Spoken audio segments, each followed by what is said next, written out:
So one of the things I think we can all agree on is when it comes to Skyrim, there is a lot of open-ended decisions that you have to make, and especially not all of them are very easy. So today I have for you guys a few of the, in my personal opinion, hardest decisions that you frequently have to make in Skyrim Anniversary Edition. So the first one is, unironically, the first one.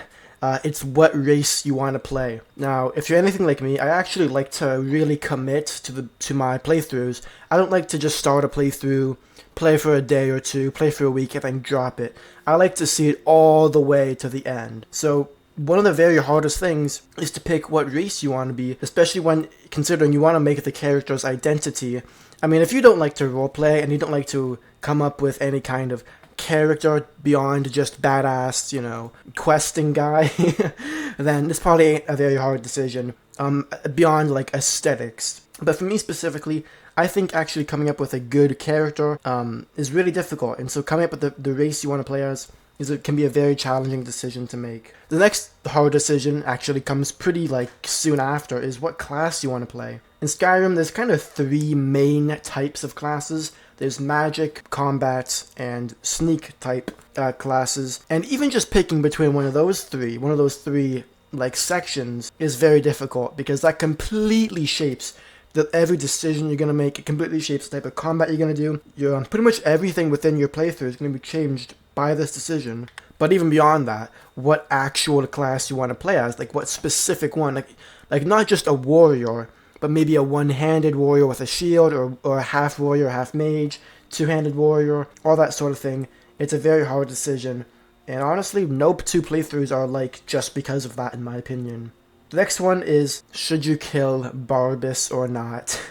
I think everybody goes through and does this quest and kind of forms a bond with Barbas. If you don't know what quest I'm talking about, there's a quest for the Daedric Prince, Clavicus Vile. When you first come to Falkreath at a certain level, you'll meet Barbas and you get a quest around him. And he's a talking dog. Who doesn't love a talking dog, right? So basically choosing whether or not to kill him at the end of the quest, spoiler alert, is a very hard decision.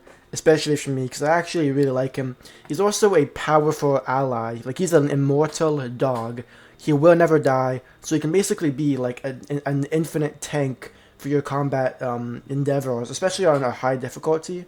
It's very important to have someone who can tank for you. Lydia, she'll go down after a few swings, but Barbas, he's never down, and he does a little bit of damage, not very much, but a little bit.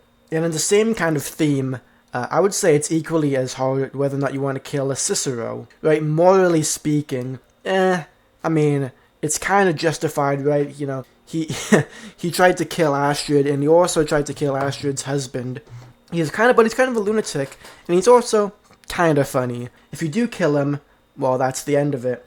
But if you don't kill him, he can become a follower, and he'll become grateful for you after the Dark Brotherhood questline ends. In my opinion, I feel like the Dark Brotherhood quest, the quest line, feels really empty and shallow after you kill Astrid. It's just basically Radiant quests, and it's just the Vampire Kid, Nazir, and Cicero. So if you choose not to let Cicero live, well then, that's a fourth of the people dead, right? So it's you may as well, right?